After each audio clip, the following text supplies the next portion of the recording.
Bon, vous connaissez très certainement l'appli de rencontre Tinder, peut-être que vous l'utilisez déjà d'ailleurs. J'ai déjà raconté plusieurs histoires quand même un peu chaudes sur cette appli, et pas chaud dans le bon sens du terme. Et cette fois-ci, eh bien on va découvrir son concurrent, Bumble, qui est aussi d'ailleurs une application entre parenthèses très sympa du coup. Pour vous expliquer, en gros la différence Bumble, c'est que les gens ont des profils un peu plus quali dessus, et surtout, c'est à la femme d'envoyer le premier message. Ce qui fait qu'elle ne sera pas envahie par tous les prétendants qui lui tomberont dessus. Donc en vrai, c'est quand même cool dans le principe. Voilà, ceci étant dit, rapprochez-vous, vous êtes sur Compte Fécond. Et comme d'habitude, nos 3 témoignages viennent de Reddit. Et bien sûr, on a rajouté des voix off pour plus d'immersion. D'ailleurs, je sais pas pour vous, mais parfois, ces histoires, ça me met perso un petit peu mal. Alors bon, bien sûr, j'adore vous les raconter, mais forcément, certaines peuvent finir par peser un peu plus sur le moral. Heureusement, si vous êtes aussi dans ce cas et que parfois, du coup, il y a des moments où ça va un peu moins bien, vous pouvez compter sur BetterHelp, qui est le sponsor de la vidéo. Parce qu'aujourd'hui, en vrai, ça peut être assez compliqué de trouver un thérapeute qui est adapté à ses besoins, en particulier dans certaines régions à cause des déserts médicaux. Mais grâce à BetterHelp, en fait, ce problème, il est réglé car ils sont 100% en ligne. D'ailleurs, la plateforme vous met en contact avec des thérapeutes français certifiés et inscrits à l'ARS, donc qui est l'Agence régionale de santé. Donc vous pouvez réserver des séances vidéo par téléphone ou même par messagerie. Et c'est vous qui choisissez le format qui vous convient le mieux. Et donc c'est tout simple, ça se passe en 3 étapes. D'abord, vous remplissez un questionnaire pour indiquer vos besoins. Ensuite, vous êtes mis en relation avec un thérapeute en fonction de vos attentes. Et hop, vous pouvez réserver votre première séance en ligne après votre inscription. Et si jamais le thérapeute ne vous convient pas, vous pouvez facilement changer. Ça peut arriver aussi,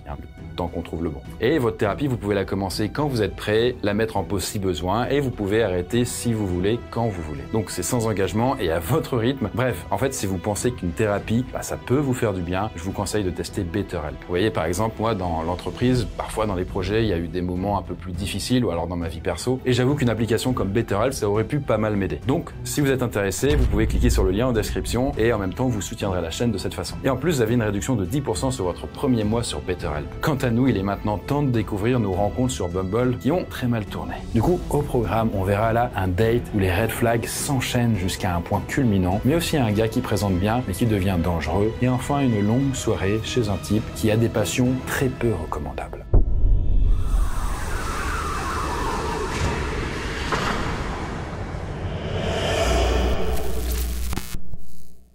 Alors, ce premier témoignage nous vient de Lauren Nicole. Alors, c'est une utilisatrice de Reddit qui ne précise pas son âge ni le pays d'où elle vient. Mais bon, en tout cas, on sait que son histoire se déroule un peu avant 2018. Et Lauren, elle est étudiante, elle est célibataire, et elle cherche à sortir et à rencontrer des gens. Donc, voilà, elle décide de tester l'application Bumble, quoi. Là, ça va assez vite, Lauren commence alors à discuter avec pas mal de personnes et à faire même quelques dates. Elle expérimente et voit ce que ça donne. Et puis, un jour, en fait, elle discute sur Bumble avec un certain Alex. Le courant passe bien, il l'invite même à dîner dans un bon resto, et Lauren fait trop cool, vas-y, elle accepte. Sauf que le jour J, il lui pose un lapin. Et là, je ne parle pas du lapin blanc dans Noisuli qu'on doit suivre pour espérer rejoindre l'université du rêve. Pas du tout. Non, en fait, Lauren va au resto, sauf que Alex n'est pas là et il ne répond à aucun de ses messages. Et il va alors la recontacter seulement le lendemain pour lui raconter des excuses un peu bidons, quoi. Et d'ailleurs, il a l'audace de lui proposer de reporter le rendez-vous. Lauren, là, elle a un peu d'aigle, franchement, elle y croit pas du tout, mais voilà, elle est quand même sympa et elle décide de lui laisser une seconde chance. Il me donne rendez-vous chez lui pour me conduire au restaurant où il a réservé. Bon, je n'aime pas trop rencontrer les gens chez eux pour la première fois, ni monter dans leur voiture, mais on se parlait depuis plus d'1 semaine, alors je me suis dit tant pis. Bizarrement, quand je me gare dans sa rue, il me repère directement et se gare juste derrière moi. Le problème, c'est que je lui ai jamais dit dans quel type de voiture je conduisais. Alors comment il m'a repéré ? Je monte malgré moi dans sa voiture et je tente de discuter avec lui comme si de rien n'était. Alors le restaurant où ils vont est censé être à environ 10 minutes de route d'ici. Sauf que après 25 minutes, ils sont toujours pas arrivés. Et ils sont maintenant d'ailleurs en train de rouler sur une petite route vraiment très sombre. Et quand Lauren finit par demander où ils vont, Alex avoue qu'il ne lui a pas tout dit. En fait, il a galéré à contacter le resto et du coup, il a fini par changer d'adresse. Là, Lauren, elle est pas du tout rassurée. Elle regarde alors le GPS et elle réalise qu'il n'y a même pas d'adresse de destination. Donc vraiment très flippant. Là, elle sort alors son téléphone et elle tape le nom du restaurant. Mais là, Alex lui dit que c'est pas la peine parce que en fait, le resto est fermé aujourd'hui. Donc là, ça commence vraiment à faire beaucoup de red flags. Mais Alex, il lui dit de pas s'inquiéter parce qu'il connaît un autre endroit sympa. Et il va alors s'enfoncer encore plus sur la route plongée dans l'obscurité. Et puis au bout d'un moment, il s'arrête sur un chemin dans une forêt. Et là, il lui dit qu'il faut faire le reste du chemin à pied pour pouvoir aller observer les étoiles. Un gars pas du tout flippant. En marchant, Alex n'arrête pas de plaisanter en me jurant que ce n'est pas un tueur en série. Il me demande de lui promettre de ne pas lui voler ses clés pour prendre sa voiture et l'abandonner ici. encore un red flag. En plus, il n'arrête pas de me mentir. Il me raconte des histoires grandioses et très détaillées, puis il finissait soudain en disant « Je rigole, c'est jamais arrivé ». C'était drôle la première fois, mais après 2 heures de fausses histoires, je me rends compte qu'il ment sur presque tout. Au final, je ne sais rien sur ce type vu qu'il n'a fait que mentir. Bon, heureusement, il s'arrête vraiment pour observer les étoiles dans une clairière. Mais vraiment. Et du coup, après un certain temps, Alex propose alors d'aller voir un film chez lui. Bon, là, Lorraine, elle se dit « Waouh, mais c'est qui ce type? Est-ce que c'est vraiment un fou? Ou alors que c'est juste un mec hyper introverti qui est pas du tout à l'aise avec les filles ?» Dans tous les cas, elle a pas envie d'avoir la réponse à cette question. Du coup, elle saute sur l'occasion pour partir d'ici et revenir un petit peu plus à la civilisation. Sauf qu'en chemin, Alex change d'avis. Et là, il se gare brusquement devant un parc en disant qu'il préfère rester là. Bon, là, à l'arrêt, il commence à lui poser des questions étranges, très intimes, même très connotées. Par exemple, il veut savoir si elle a déjà testé telle ou telle expérience sexuelle. Il la met alors au défi plusieurs fois d'aller courir toute nue dans le parc à côté. Et, comme si ça suffisait pas, il veut absolument savoir si elle compte l'embrasser avant la fin de la soirée. Bon, pendant ce temps, il est toujours assis derrière le volant et il se lèche les lèvres. Et je le précise à partir de là dans la vidéo, mais on risque d'aborder des trucs qui sont un peu sensibles. Donc si vous n'êtes pas trop à l'aise avec les sujets connotés un peu plus intimes, n'hésitez pas à aller plus loin ou alors regarder une autre vidéo. Donc voilà, ceci est maintenant dit, on peut continuer. Là, à ce moment-là, Lorraine remarque que Alex essaye de se caresser subtilement son entrejambe à travers son pantalon. Sauf que le truc, c'est qu'il n'est pas du tout discret et donc Lorraine voit bien qu'il essaye de se masturber. Et le truc, c'est qu'il va devenir encore plus problématique. D'un coup, il me dit en tapotant ses genoux « Pourquoi tu ne viendrais pas là me montrer un peu ce que tu sais faire ?» Horrible. Je lui réponds poliment que je ne suis pas encore assez à l'aise pour ça, sauf qu'il essaye de me porter dans ses bras pour me tirer vers lui. Je lui répète que je n'ai aucune intention de coucher avec lui lors du premier rendez-vous, mais il insiste en disant « Alors pourquoi pas un petit avant-goût de 2 minutes au moins ?» En même temps, il me prend la main et il essaie de la poser sur ses jambes. Tous les signaux d'alerte sonnent dans ma tête. Et là, à ce moment-là, Lorraine, rapidement, elle repense à tous les messages rassurants qu'Alex lui avait envoyés. Il lui avait répété pendant des jours qu'il détestait les forceurs, qu'il était un vrai gentleman. Alors là, elle comprend pas du tout, elle. Et du coup, elle se met alors dans une colère noire, elle se met à l'engueuler. Mais Alex lui répond sans aucune gêne que si elle ne veut pas lui faire de fellation, eh bien, il y aura d'autres options. Et là, tout en essayant à ce moment-là, en lui disant ça, de lui prendre la main. Lorraine, elle se dit « Waouh, ça devient vraiment dangereux » et du coup là, elle essaye de trouver une excuse pour se barrer. Et justement à ce moment-là, Alex regarde son téléphone et il dit qu'il y a une urgence et qu'il doit rentrer au plus vite. Bon, là Lorraine, elle y comprend plus rien du tout, mais elle se dit que c'est encore un bobard. Sauf que là, cette fois-ci, heureusement, tant mieux. Et là, Alex revient du coup devant chez lui et il dépose Lorraine devant chez lui et il la laisse. Du coup, sur un parking sombre, à minuit et le ventre vide, et il se barre immédiatement. Bon, heureusement, Lorraine a pu rentrer saine et sauve chez elle. Il s'est rien passé de plus, mais clairement, autant vous le dire, elle ne l'a jamais revu. Et d'ailleurs, mieux vaut que ce soit le cas. Sauf que quelques jours plus tard, elle a découvert que le restaurant où il devait aller n'avait pas changé d'adresse. Alors là, elle se demande, mais où est-ce que Alex voulait l'emmener à la base? Et pourquoi il mentait sur autant de sujets? Peut-être que Lorraine ne saura jamais les intentions finales de ce type et de quoi il était capable. Et heureusement. Voilà, je sais pas si ça vous est arrivé de tomber sur des gens aussi flippants, mais je vous propose de passer à notre deuxième histoire qui aura cette fois-ci un rebondissement inattendu. Alors cette deuxième histoire nous vient là d'une certaine Princess Sirène, donc une utilisatrice Reddit qui donne pas son nom. On va l'appeler Priscilla, et voilà, ça ressemble un peu à Princesse. Et du coup Priscilla, son histoire elle commence en 2016 alors qu'elle est âgée de 18 ans et qu'elle vient de vivre une rupture amoureuse et qui est un peu douloureuse pour elle. Alors pour elle, pour essayer d'aller de l'avant, eh bien elle s'inscrit sur plusieurs sites de rencontres. Elle va alors discuter avec pas mal de gens, elle va faire quelques dates. Mais souvent, elle est pas trop à l'aise dans tout ça et ça va pas plus loin. Enfin en gros, il n'y a pas le feeling suffisant pour qu'elle ait envie de poursuivre, donc RAS, ça s'arrête là. Et du coup un jour, en swipant sur Bumble, c'est un peu le même principe que Tinder, vous voyez, je like ou je like pas, bien Priscilla est immédiatement attirée par les photos d'un gars, un certain Jordan. Bon, là au début, elle se dit que c'est sûrement un faux profil. En fait, il a l'air trop beau pour être vrai. Mais par curiosité, elle va quand même checker son profil plus en détail. Les photos mettent en valeur ses yeux bleus vifs et son sourire charmeur. Je lis ensuite sa présentation et je me dis, ce type a tout pour lui. Non seulement il est extrêmement beau et en pleine forme, mais il est aussi grand, mesurant 1m93, avec des épaules larges et musclées. Il travaille comme maître nageur sauveteur, tout en étant étudiant en médecine. Il a 22 ans. Même si je suis un peu méfiante avec cette différence d'âge, je décide de tenter ma chance. On commence à discuter par message. Bon, en tout cas, avec ce Jordan, ça match et du coup elle se met à discuter avec lui. Là elle est toute contente et tout, et puis à un moment ils finissent par passer au SMS et elle continue d'échanger avec ce Jordan par message. Et d'ailleurs de temps en temps il s'envoie même des photos, donc trop positif. Puis petit à petit la discussion prend subitement un tournant un peu plus sexuel. En fait, Jordan commence à lui poser des questions assez perverses qui mettent Priscilla mal à l'aise. Mais en même temps, bon, elle est quand même à fond sur ce type, donc elle se dit, bon, allez, ça va. Donc elle va rentrer un petit peu dans son petit jeu malsain, un peu malgré elle. Par exemple, elle va s'inventer des fantasmes un peu salaces et totalement imaginaires. Sauf que là, en faisant ça, elle fait une grosse erreur, sauf qu'elle ne s'en rendra pas compte tout de suite. Bon, en tout cas, ce gars-là, Jordan, il est hyper réceptif. Et d'ailleurs, il commence à être assez excité et à se projeter. Sauf que Priscilla lui fait rapidement comprendre qu'elle n'est pas prête à avoir des relations sexuelles. En fait, elle veut attendre d'être dans une relation sérieuse et se sentir suffisamment à l'aise. Jordan me répond que c'est pas grave parce que je serai à lui en un rien de temps. Alors autant je trouve ça agréable qu'il s'intéresse à moi, autant je n'aime pas du tout sa façon de le dire. Je commence à m'inquiéter, alors je préfère changer de sujet. On reprend une discussion normale. Finalement, je me dis que je peux quand même lui laisser sa chance. Donc là, quand Jordan lui propose un date, elle fait trop bien, elle accepte. Sauf que lui, il lui propose directement de venir regarder un film chez lui. C'est rapido quoi, du coup vraiment c'est le raccourci. Hop là, hop, boire un verre avant et tout, non, on s'en bat les couilles. Pourquoi pas.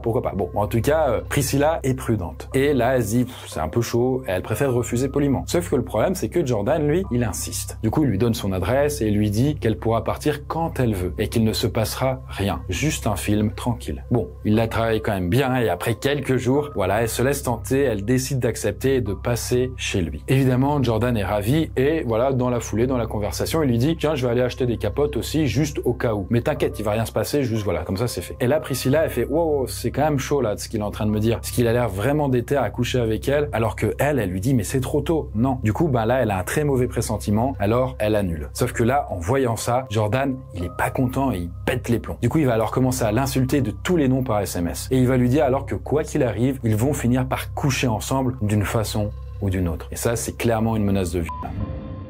Mais bon, en tout cas, à ce moment-là, Priscilla, elle se fait « Waouh, là, je découvre vraiment le vrai visage de Jordan. 1m93, mais le gars est complètement fou. » Je suis en colère. Je lui dis qu'il va rien se passer du tout et que ça n'ira pas plus loin. Mais il devient fou furieux. Il me harcèle par message, il me traite de menteuse immature. Il dit que je ne trouverai jamais quelqu'un de mieux que lui parce que personne ne voudra de moi. Je veux en finir avec cette histoire. Je bloque son numéro et son profil Bumble. Puis les semaines passent et je reprends une vie normale. Je me mets même en couple avec Austin, un gars très sympa. Bon, du coup, là, tout semble aller pour le mieux pour Priscilla. Elle commence à découvrir ce nouveau gars, du coup, Austin. Tout va bien, du coup. Jusqu'au jour où elle va faire un tour au centre commercial avec son copain, Austin. Ils font leurs petites emplettes et tout, en couple, tout mignon. Et à un moment, Austin s'absente pour aller aux toilettes. Et pendant ce temps, Priscilla va l'attendre sur un banc. Et quand soudain, elle est envahie par une peur incontrôlable. Et c'est alors au moment où elle lève les yeux qu'elle voit Jordan debout à quelques mètres en face. En fait, à ce moment-là, pour vous dire, c'est quand même la première fois qu'elle le voit en vrai. Et normalement, là, à ce moment-là, la page était tournée. Ça faisait des mois qu'ils avaient plus discuté, qu'il avait arrêté de l'harceler et tout. Sauf que là, il est en train de l'observer avec un sourire horrible et malveillant. Il commence alors à s'avancer vers elle. Bon là, Priscilla est prise de panique et son instinct lui crie de s'enfuir en courant. Sauf qu'elle est paralysée par la peur, elle est dans un centre commercial, c'est pas logique quoi. Et du coup, elle est bloquée sur le banc, condamnée à regarder Jordan s'approcher avec un sourire vraiment affreux. Heureusement, à ce moment-là, Austin sort des chiottes, il sort des toilettes quoi. Là, Priscilla parvient alors à se relever et à courir vers lui. Mais Jordan a quand même le temps de lui glisser quelques mots à l'oreille. C'était sympa de te revoir, ma puce. J'espère que tu réfléchiras à mon offre et que tu viendras chez moi un de ces jours.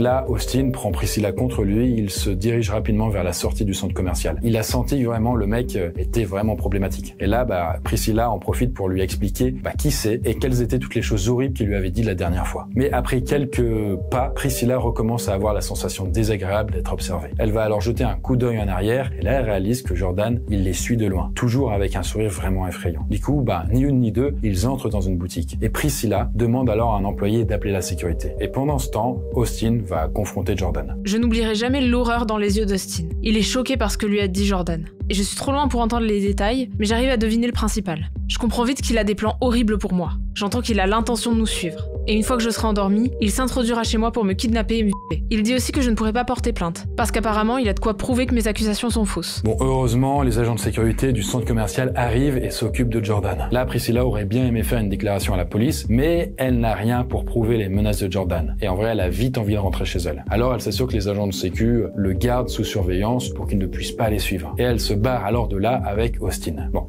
autant vous dire qu'après ça, Priscilla a été angoissée pendant des semaines après cet incident. Elle n'osait même plus sortir de chez elle de peur de croiser Jordan. Mais bon, heureusement, à l'heure actuelle en tout cas, elle ne l'a toujours pas revu. Et depuis ce moment-là, elle se méfie encore plus des inconnus, parce qu'on ne sait jamais vraiment qui ils sont. C'est quand même fou de se dire que malgré toutes les qualités que pouvait avoir ce mec, beau gosse, grand, maître nageur, début de carrière très sympa, eh bien, il puisse être autant absorbé par une femme, du coup, au point de la traumatiser. Je pense qu'il aurait tellement mieux à faire, mais bon, après on sait pas, on n'est pas dans leur tête. Et justement, bien écoutez, notre troisième et dernière histoire, eh bien, va prouver tout ce qu'on vient de dire d'une façon vraiment flippante. Alors, ce dernier témoignage Reddit, là, nous vient d'une certaine Erufio, qu'on renomme par Erika. Et en 2017, eh bien, elle télécharge Bumble, donc, elle commence à swiper et tout, elle match avec des gars, c'est normal, c'est une fille, c'est beaucoup plus simple, du coup, mais je vous passe les détails. Si vous voulez savoir pourquoi, pour les femmes, c'est beaucoup plus simple qu'un homme lambda, en fait, d'avoir des matchs et de discuter sur les applis de rencontre, je vous renvoie vers ma grosse vidéo, qui était le secret des applications de rencontre, que j'ai fait il y a quelques temps, où j'avais fait, 50 000 swipes avec différents profils pour me rendre compte des différences. Voilà. La vidéo est juste là, très instructive si ça vous dit. C'était sur ma chaîne Poisson Fécond. Bref, en tout cas, pour Erika, elle discute, elle finit même par faire quelques dates et ça se passe plutôt bien. Bon, elle rentre pas dans les détails et en tout cas jusqu'au jour où elle commence à discuter avec un certain Michael. Et lui, il a tout l'air du mec tout à fait sérieux sur le papier. Bon, Michael, il est diplômé, il bosse dans la finance, il joue de la guitare, genre de trucs qui peuvent matcher, quoi. Et là, Michael explique à notre demoiselle qu'il s'intéresse beaucoup à ses racines familiales. Enfin, ses racines à lui, vous entendez bien. Bon, il lui dit qu'il est alors d'origine allemande et ses ancêtres étaient tous engagés dans l'armée. Et d'ailleurs, son arrière-grand-père appartenait même à une unité spéciale de l'armée allemande. Bon, là, Erika, elle est pas bête, elle a fait des cours d'histoire, du coup, elle commence à connecter les infos. Elle se dit, arrière-grand-père allemand, militaire, peut-être Seconde Guerre mondiale. Bon, les Allemands avaient pas le meilleur rôle durant cette guerre-là. Autrement dit, est-ce que son arrière-grand-père était un nazi? Et du coup, est-ce que ça voudrait dire que Michael est un néo-nazi? Bon, là, Erika lui pose quelques questions pour avoir sa réaction, et elle va alors lui parler de l'Afrique du Sud, par exemple pour voir s'il lâche des dingueries racistes. Sauf que non, la discussion est assez normale, il fait pas de commentaires inquiétants. On se téléphone à plusieurs reprises, et ce type m'a l'air tout à fait normal. Donc quand il m'invite à dîner chez lui, j'accepte. Il dit qu'il veut me cuisiner un plat allemand que faisait sa grand-mère. Une petite voix dans ma tête me dit que bon, c'est toujours mieux d'aller dans un lieu public pour un premier rendez-vous, mais malheureusement, j'y vais quand même. Le soir du dîner, j'envoie quand même son nom et son adresse à mes amis par précaution. Et je porte un grand bracelet africain en espérant que ça repousse toute influence d'extrême droite. Bon, Michael, il habite dans un quartier plutôt rassurant, et là, donc Erika va jusqu'en bas de chez lui, et il va alors descendre, en bas pour l'accueillir. Et à ce moment-là, il est même avec son chien qui a l'air tout à fait adorable. D'ailleurs, c'est un berger allemand croisé, et Erika nous donne une photo qu'elle a prise. Et là, elle se dit, waouh, elle est un petit peu surprise parce qu'il est quand même grand, il est imposant, il fait au moins 1m85. D'ailleurs, c'est un peu étonnant, mais son visage est étrangement gonflé et il est en sueur. Là, elle se dit, mais est-ce qu'il est malade? Est-ce qu'il est nerveux ou alcoolisé? Bon, en tout cas, heureusement, il est plutôt gentil à première vue. Et là, en tout cas, en arrivant dans son appartement, Erika est frappée par une forte odeur de clope. Et d'ailleurs, elle remarque aussi un étrange drapeau au mur. Et elle a aussi réussi à le prendre en photo. Regardez. Bon, là, elle se dit, waouh, c'est quoi ce truc-là? Elle espère que c'est pas une espèce de drapeau néo-nazi. En tout cas, c'est pas la croix nazie. Bon, là, Michael, il continue sa petite vie, il se met alors à jouer de la guitare et à chanter une chanson en allemand. Sauf que, désolé, mais c'est un choix de musique qui est quand même un peu improbable pour un premier date. Michael m'explique que c'est une vieille chanson de guerre qui se transmet de génération en génération dans sa famille. Bon, c'est bizarre, j'aimerais déjà partir, mais je suis trop polie, donc j'essaye de me rassurer pendant que Michael me fait visiter son appart. En entrant dans sa chambre, je vois un drapeau confédéré accroché juste au-dessus de son lit. En gros, ça représente un mouvement américain extrêmement raciste. Et là, je peux pas m'empêcher de lui dire « Attends, mais t'es sérieux avec ça ?» avec un ton à la fois choqué et énervé. Mais bon, j'avoue, je souris aussi un petit peu de peur qu'il devienne dangereux. Bon, là, Michael, il se met un petit peu en colère et il dit que non, il est juste passionné d'histoire. Et d'ailleurs, il n'a pas l'air de comprendre où est le problème. Et alors, pile à ce moment-là, son téléphone sonne. Et il descend donner un truc à un ami en bas de chez lui. Bon, là, Erika en profite alors pour envoyer des SMS à plein d'amis pour leur raconter la situation. Là, tous, sans exception, ils lui disent « Mais meuf, dégage de là, pars-toi au plus vite ». Et là, c'est en s'approchant alors de la sortie qu'elle remarque un gros flacon qui n'était pas là avant. Et il est rempli d'ailleurs d'une poudre blanche avec 2 petites lignes de poussière parallèles juste à côté. Donc bon, visiblement, c'est mal parti, Michael, il est raciste et il est coquet, quoi. Là, elle se dit, waouh, très bien, de quoi il est capable encore, ce type? Sauf qu'elle a pas envie d'en savoir plus, du coup, elle descend les escaliers en courant. Là, une fois dehors, elle voit une voiture noire avec Michael assis sur la banquette arrière. Là, le conducteur de la bagnole voit Erika et il prévient immédiatement Michael. Erika, à ce moment-là, elle tente de se cacher, sauf que c'est trop tard. Michael sort de la voiture, il va alors la rattraper et lui demande alors mais pourquoi elle est dehors quoi? Et pourquoi elle s'en va quoi en fait? Là, Erika essaye de lui bredouiller en fait des alibis. Elle lui dit qu'elle se sent pas très bien et que de toute façon, il a l'air occupé quoi. Mais là, Michael insiste et me prend par les sentiments. Il dit qu'il a cuisiné un beau repas qui lui a coûté cher et qu'il était vraiment content de me voir. Il me supplie de rester et me promet que je vais passer un bon moment, etc. Je lui répète que je me sens vraiment pas bien et qu'on se verra une autre fois. Sauf qu'il commence à s'énerver, et il a vraiment l'air d'être sous l'emprise de quelque chose. Je réalise que si j'essaye de m'enfuir, il me rattrapera facilement, et il sera encore plus en colère et plus dangereux. Et là, Erika ne voit qu'une seule solution, rester avec lui pour le calmer et attendre de trouver une façon plus sûre de s'en aller. Donc, elle prend sa voix la plus douce possible et elle s'excuse platement. Là, Michael se calme et il retourne dans son appartement.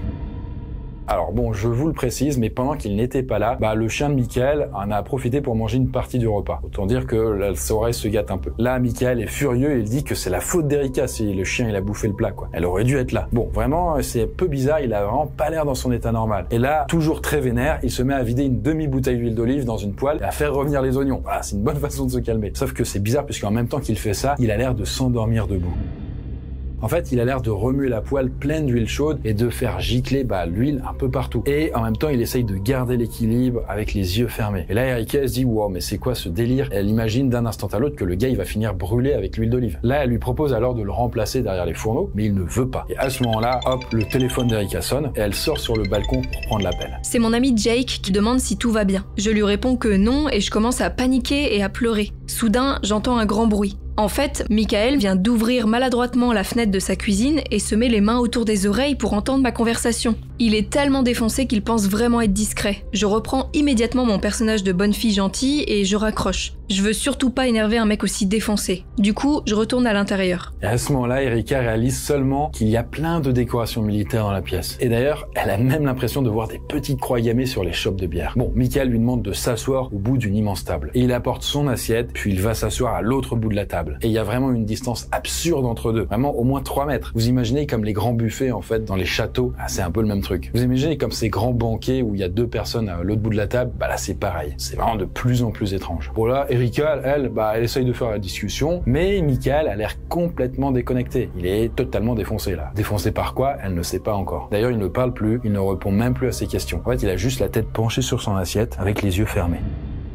Bon là, Erika, elle se dit, ok, c'est peut-être le moment d'y aller. Sachant que ça fait maintenant 5 heures qu'elle est coincée là. Parce qu'on s'en rend pas compte, nous, ça se fait en 2-2 quand je le raconte, mais oui, 5 heures, c'est hyper long. Et du coup, elle le remercie, elle lui dit que vraiment, cette fois-ci, c'est bon, elle va y aller. Et à ce moment-là, Michael, il reprend ses esprits et il lui dit alors d'un air furieux qu'elle ne va quand même pas partir sans avoir fait la vaisselle. Quand même, quoi. Je veux dire, oh. Alors, Erika, elle fait, oui, t'as raison. Et donc, elle va aller faire la vaisselle aussi vite que possible et sans chercher à débattre. Puis, du coup, elle prend ses affaires, elle le remercie encore et elle se barre. Sauf que là, Michael, il insiste quand même pour la raccompagner. Gentleman, quand même. Gentleman. Bon, Erika, elle descend, elle arrive enfin à sa voiture. Et là, Michael, il est un petit peu ému. Et du coup, il la serre dans ses bras en ayant l'air sincèrement ravi d'avoir passé cette soirée si ravissante avec elle. Bon là, Erika, la seule chose qu'elle voit, c'est qu'il a l'air un peu transpirant et collant, et ça la dégoûte. Elle lui dit, ouais, c'était vraiment trop bien, super soirée. Elle rentre alors dans sa voiture, elle verrouille la portière. Et là, elle souffle enfin, vraiment soulagée. Elle va alors appuyer sur l'accélérateur en tremblant et même un petit peu en pleurant, tellement les émotions se libèrent. Parce qu'elle se dit, enfin, le cauchemar est terminé. Heureusement pour elle, elle rentre en un seul morceau, et sans qu'il se soit passé plus de choses pour elle, et elle n'a plus jamais revu Michael. C'est étonnant. J'aurais imaginé un deuxième date, mais non. D'ailleurs, bon, pour bien faire les choses, elle l'a bloqué de partout, elle l'a dénoncé sur Bumble, ça vaut ce que ça vaut. Mais elle a aussi fait ses petites recherches après et apparemment, en fait, le drapeau qu'elle a vu chez lui avait un lien avec l'idéologie nazie. Après, je veux bien qu'il soit passionné d'histoire, mais quand même, à un moment, il y a des trucs qui sont quand même un peu glissants, quoi. Surtout pour un premier date Bumble. En tout cas, voilà pour nos 3 histoires du jour. J'espère en tout cas que ça vous a donné envie de vous inscrire sur Bumble et vivre plein de nouvelles aventures. J'avoue, non, peut-être pas, du coup, j'avoue qu'on n'aurait peut-être pas fait une OP avec Bumble, je pense, pour cette vidéo. C'était peut-être pas allé dans leur sens, là. Mais heureusement, gardez en tête que ce soit en appli de rencontre ou ailleurs, l'écrasante majorité du temps, en fait, ça se passe bien. Les meufs ou alors les mecs sont parfois un peu bizarres. Et ça, c'est la nature humaine, hein, et c'est pas les applis, en fait, qui rendent la chose pire qu'ailleurs. On pourrait faire des mauvaises rencontres en boîte, au travail, ou même dans un bar, et je traite de ça aussi dans d'autres vidéos. En tout cas, si les rencontres rencontres inquiétantes et un peu flippantes vous ont parlé, sachez que même dans Noisuli, qui est la saga que j'écris et où on suit des héros dans une université du rêve, eh bien il y en a. Parce que oui, il y a des rencontres inquiétantes, il y a même des petites histoires d'amour en fait qui commencent à se développer, même dans le tome 1. Donc je ne peux pas vous en dire plus, le livre n'est même pas encore publié en grand public à l'heure actuelle, mais ça ne saurait tarder dans les mois qui viennent. J'en reparlerai sans doute dans des futures vidéos, et d'ailleurs si vous pensez qu'une thérapie ça peut vous faire du bien, parce qu'il y a des moments un peu durs à passer, eh bien n'hésitez pas à aller checker BetterHelp. Vous avez le lien en description et grâce à ça vous aurez une réduction de 10% sur votre premier mois sur l'appli. Et quant à nous, je vous dis, passez une très belle soirée et on se dit à la prochaine. Bye.